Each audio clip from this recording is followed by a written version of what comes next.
এবারে আপনাদের সামনে সংক্ষিপ্ত বক্তব্য নিয়ে আসছেন তালুকদার বাড়ি জামাল সিনিয়র সাহেব মাওলানা মোহাম্মদ রবিউল ইসলাম, মাওলানা মোহাম্মদ হাসান হোসেন। আসসালামু আলাইকুম ওয়া রাহমাতুল্লাহ। আজকে পবিত্র শুক্রবার দিনে প্রিয় ভাইয়েরা, আপনারা অবগত আছেন যে মুহাম্মদ রাসূলুল্লাহ সাল্লাল্লাহু আলাইহি ওয়াসাল্লামকে ফ্রান্সে কটূক্তি করা হয়েছে, আল্লাহ রাসূলকে কটূক্তি করা হয়েছে। আমরা সেই বিষয়ে আজকে এখানে উপস্থিত হতে পেরেছি। আমরা আজকে এখানে উপস্থিত হয়েছি এর সমালোচনা করার জন্য।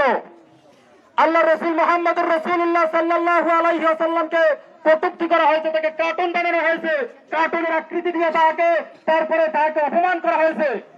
আল্লাহ রাসূল মুহাম্মদ রাসূলুল্লাহ সাল্লাল্লাহু আলাইহি ওয়াসাল্লামের দিকে যদি কেউ আঙ্গুল তুলে তাকায়, তার আঙ্গুলকে ভেঙে দেওয়া হবে ইনশাআল্লাহ, আঙ্গুলটা ভেঙে দেওয়া হবে ইনশাআল্লাহ। আমরা সংগ্রাম করার জন্য প্রস্তুত আছি ইনশাআল্লাহ। বাংলার জমিনে লক্ষ কোটি মুসলমান, বাংলাদেশে লক্ষ কোটি কোটি মুসলমান উপস্থিত আছে।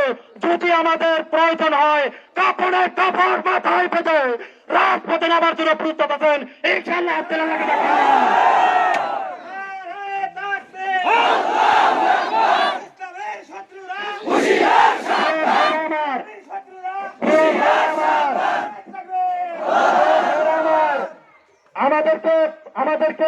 আমাদেরকে প্রস্তুত থাকতে হবে।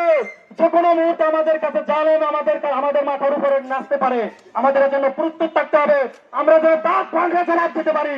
আল্লাহর রাসূলের অপমান আমরা কখনোই মেনে নেব না। নাস্তিকদের বাচ্চাদের কোনো অপমান আমরা কখনোই মেনে নেব না। আমরা মুসলমানিত্ব ধরে রেখে যেন আমরা জীবন যাপন করতে পারি। আল্লাহ যেন তৌফিক দেয়। আল্লাহ আমাদের কবুল করেন, সকল বলেন আমিন।